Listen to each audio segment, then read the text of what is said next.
Good day everyone, I am Sheila Mem Servano, one of the presenter of Group 7.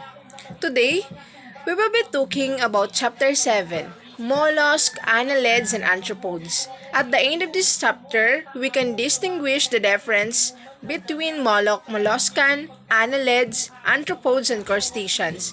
And we will be discussing the different life support mechanism that these phyla possesses, such as their physiological process. One of the largest animal phyla after the Anthropoda. It's nearly 50,000 living species and 35 fossil species. The characteristics of mollusk is that distinguish it from others, it has a soft bodies. Yes, they have a soft bodies protected by hard shell. I have some examples of mollusk, or should I say, a group of mollusks. As you can see, the snails, slugs, octopus, and others. They have shells for them to be able to protect their soft bodies from any predator. Let's move on to the form and function. The mollusk contain a vanade foot portions and a visceral mass portion. It says that the head pot portion of mollusk is more active areas, from feeding, how they do it in everyday lives, cephalic sensory and locomotor's organ. Mantle surrounds head pot and visceral mass. A mantle and body mass mantle cavity contains gills or lung. Mantle secretes gills. So, as I said earlier, the mollusk contain a head portion and it develops head. Photosensory receptor range from the furry ones to convex eyes of cephalods. In head pot, the tentative also are present. The mouth of mollusca is a structure unique to mollusk, the radula. Speaking of radula, the radula is rasp, protrusible, tongue-like organ that found in all mollusks, not in the bivalves and selenogasters. The function of radula is to rasp off fine particles of food materials from hard surfaces and to serve as conveyor melt procuring particles in a continuous stream towards the digestive tract. The radula is a rasping, protrusible feeding structure found in most mollusks. Are you familiar with the clamps? The portion that levels the visceral mass, shell of skin, it wraps around the base side of the body, protecting the soft part of the creating the mantle cavity between itself and the visceral mass. It's also the outer surface of the mantle secretes the shell. The mantle cavity houses respiratory organs like gills or lungs, and also serves as the respiratory organ itself by the exchanging gases. Next, the visceral mass also is the portion of the body consists of digestive, excretory, and reproductive organ. As I said earlier, squid and octopus are the muscular mantle and its cavity create jet propulsion used in locomotion. These pictures of mollusk consist a long flattened axis extend from the wall of the mantle cavity. The mantle is responsible for secreting the shell. They are the one who are obligate for secreting the shell. The shell is comprised as a three-layer. The first, the outer horny layer. The second is the middle prismatic layer. And the third is the inner mantle layer fold or the inner nacreous layer. It's very thin and waxy layer. Let's go on the internal structure and function. Have an open circulatory system with pumping heart, blood vessel, and blood sinuses. These organs include that there are three-chambered heart in most mollusks and three separate hearts in cephalods. Speaking in cephalods, it have three hearts that pump blue blood. They're jet powered by their muscular foot and they're found in all ocean world. And now let's forward to the reproduction of life history of mollusks. Most mollusks are dioecious, although some are hermaphroditic. free-swimming larva that emerged from the eggs in many mollusks is a trochophore. It's also the ancestral larva type of the annelids. Direct metamorphosis of the trochophore into small juvenile ascenchitons is viewed as the ancestral for molluscs, and the intervention of another free-swimming larva stage, a villager, as in many gastropods, and valvibes is a derived from the characteristics or the character. True copper stage occur in the eggs, and the villager hatches to become the only free-swimming stage. Non-free-swimming larvae, cephalods, freshwater and some marine snails, and some freshwater valvibes are the examples. Juvenile hatch directly from eggs.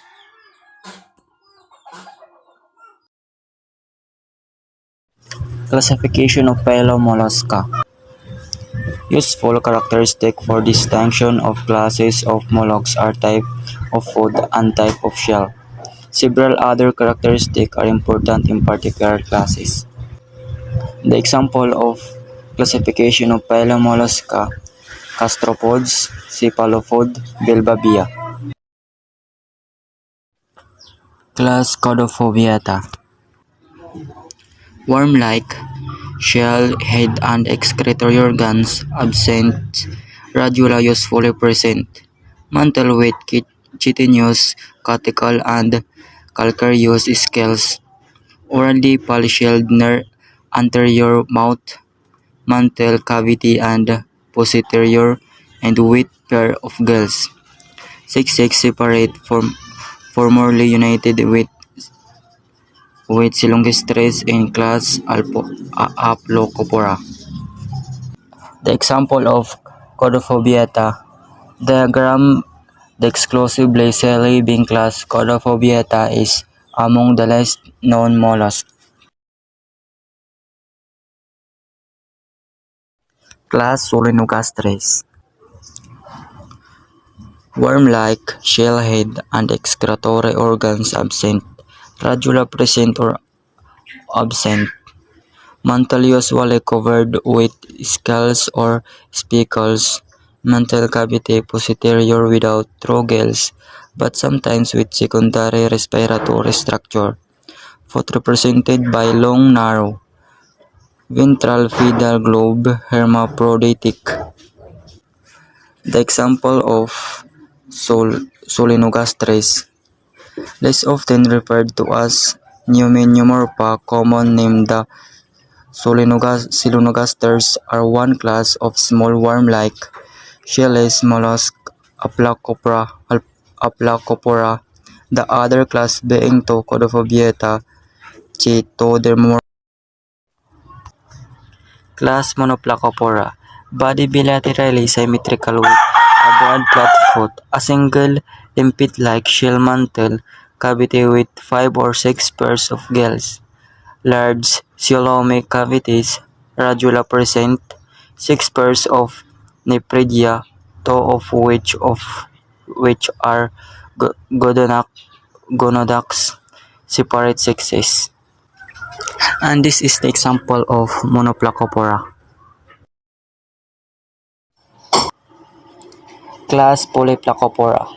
Elongated dorsoventrally flatted body with radiosed head, bilaterally symmetrical, radula present, shell of 8 dorsal plates, foot broad and flat, gills multiple along sides of body between foot and mantle edge, sexes usually separate with trochophore but no villager larva. And this is the example of class Polyplacopora. Class Scapopoda. Body enclosed in one piece, tubular shell and open both ends, conical foot, mouth with radula and tentacles, head, head absent, mantle of respiration, sexes separate, trochophore larva. And this is the example of class Scapopoda.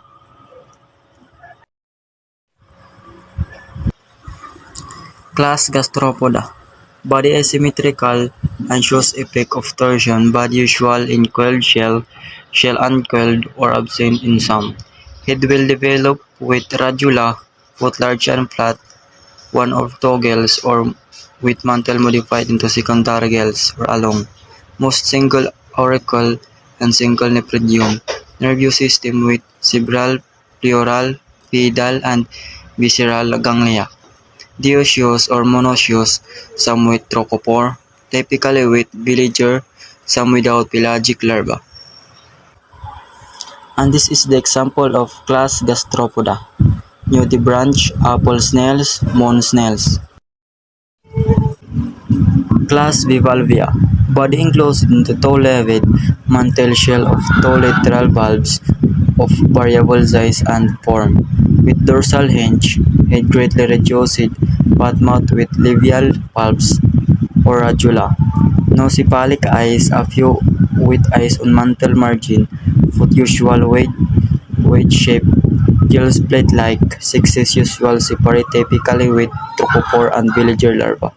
And this is the example of class Bivalvia, through oysters, mussels, scallops. Class Cephalophyta, shell often reduced or absent, head will develop with eyes and radula, head with arms or tentacles, foot modified into siphon, nervous system of well-developed ganglia, centralized to form a brain, sexes separate with direct developed. And this is the example of class Cephalophyta, octopus, cuttlefishes, squid. Good morning, ma'am. Good morning, classmate. My name is Picardo Luigi, the reporter of Chapter 7. Our topic today is all about the phylum Annelida, the segmented worm. Phylum Annelida, segmented worm, bristle worm. The phylum Annelida has 15,000 species, the large successful phylum in water and on land, including earthworm, sandworm, bristle worm, calmworm, fanworm, leeches. Worldwide distribution, marine brackish, freshwater and terrestrial. Elongated warm milk body, new body design, hollow tube, Wichina tube, trochleum present, mesoderm on inside of body wall and outside of digestive system. Phylum Annelida summarize characteristic. Name from Latin anus, meaning a ring. Vermiform fuses tissue and organs. Muscular, gut, mouth and anus. Body divided into segment. Outer epithelium, which clamp and bristle, except in form with sucker, may be covered circular and longitudinal muscle. Closed circulatory system, nervous system with supraesophageal ganglion, cercium, esophageal ring and ventral nerve cord. Nepharidia responsible for most excretion. Form and function in annelids. Annelids have a complex organ system. Many of these systems are unique because of the segmented body plan of this group. Nutrition in annelids.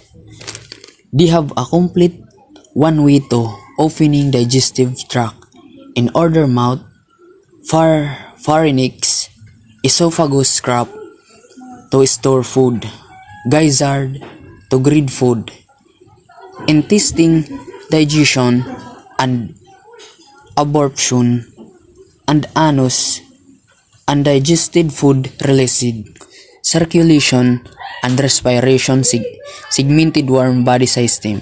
Circulation have a closed circulatory system that include vessels. Respiration, aquatic annelids breathe using gel. Terrestrial annelids diffuse oxygen through their most skin. Excretory system consists of two parts. There are excretory pure opening to the outside of the body, first found in platyhelminths, and the second are the nephridium, filters and collect waste product from blood and fluid in annelids, cares on into mammals. Nervous system and sense organs. Nervous system consists of a brain which is connected to the pair of ventral longitudinal nerve cords which a ganglion in 8-segment metameric. Circulatory system.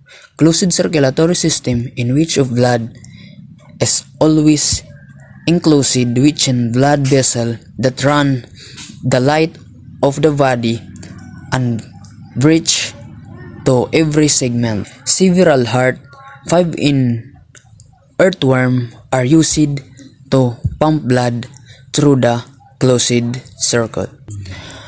How do you follicate, reproduce, and develop sexual reproduction? No direct gonads, gametes formed from peritoneum and cells stored in choline, fertilization external. Many free-swimming benthic follicate produce epitox. Annelid classification. There are approximately 12,000 to 15,000 species of annelids divided into 4 classes. There are Polychaeta, polychaete worm, Oligochaeta, earthworms, Herodinia leeches, Sibuglinadia fugonophorans.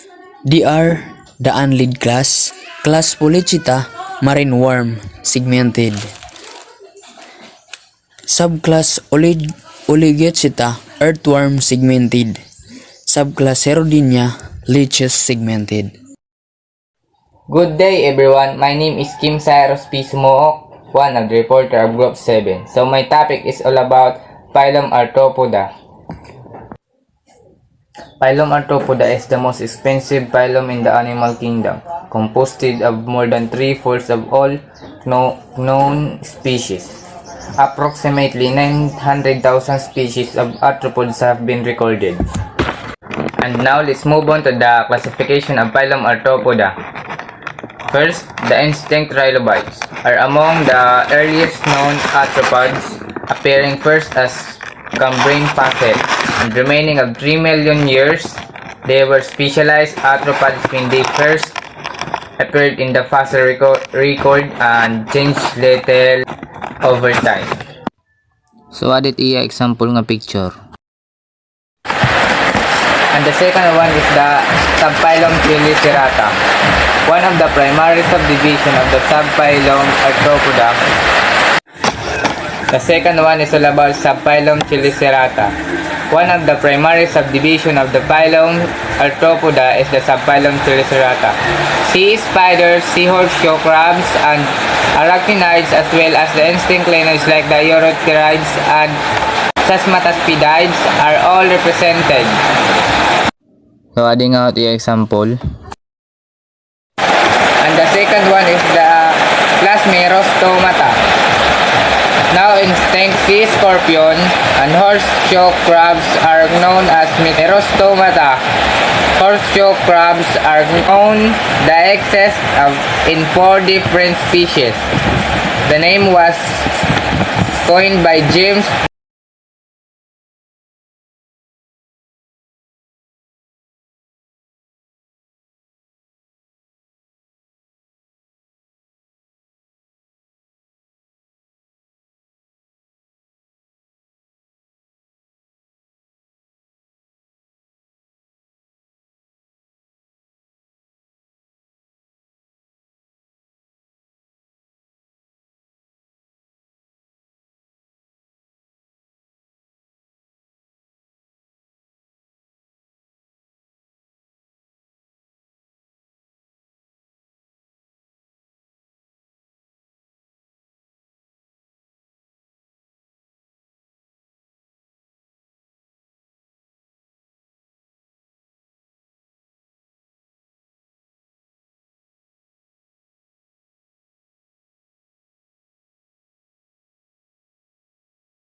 Good day everyone, my name is Milagros Balahiboko.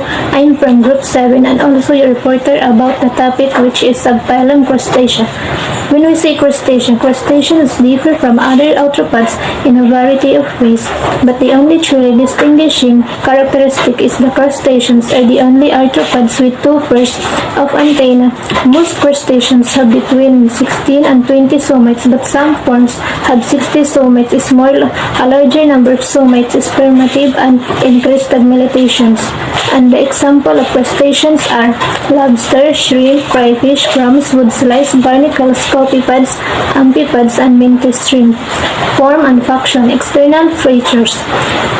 The bodies of crustaceans are covered with secret cuticle composed chitin, protein, and calcareous materials. The harder, heavy plates of larger crustaceans are particularly high in calcareous deposits. A hormonal control of ecdysis cycle. Although ecdysis cycle is hormonally controlled, the cycle is often of initiative by an environmental stimulus perceived by the central nervous system. Such stimuli which include temperatures, day length, and humidity in the case of land crabs. That's all, thank you. Classification of subphylum Crustacea. Classification of subphylum Crustacea. Higher classification of Crustacea is complex and subject to change as new data become available. The following relies on several sources. We are omitting many smaller taxa.